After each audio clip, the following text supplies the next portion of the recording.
My name is Laura Alexander. I'm a paper artist in Columbus, Ohio. I use an X-Acto knife to cut my paper meticulously. Sometimes I paint on the back of the paper to create a shadow effect.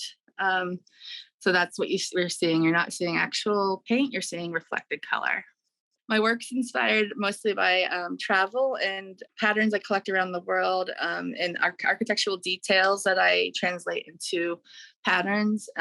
Sometimes just doing one layer work, or even just stacking the pieces, the paper right on top of each other to create depth. And then I really wanted to kind of get more shadow play.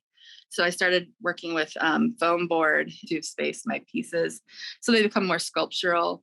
There's more interplay between the layers. I can change the colors and create more of a spectrum. So I start a piece on the top layer. I draw out my artwork, and then if I want to add color, I'll add it to on the back side. So I always work on the back of the paper.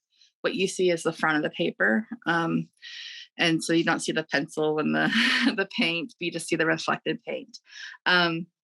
I use acrylic or gouache because it's safe for the paper and it won't soak through, and it's acid free.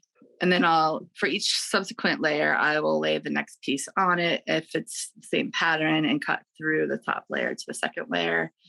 If they're different patterns, then obviously I only work on one layer at a time and just kind of keep pulling it over to see what it looks like, taking it off. So it's a lot of deductive artwork. So once I cut something, I can't put it back on. So it's a lot of back and forth.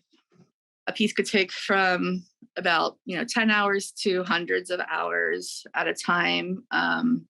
The pieces are also layered. A lot of pieces have at least 2 or 3 layers. Sometimes they have 5 to 10 layers. So when I started cutting paper, I mostly did white work. So it was all white paper where just the shadows created the depth. Then I started working with color and playing with the reflected color. And then recently I have started cutting into pre-printed paper, such as maps and pattern paper, to create a pattern on top of the pattern. And I do a lot of experimenting. So like the smaller pieces I do are usually experiments for larger pieces to see if a pattern works, to see if a material works.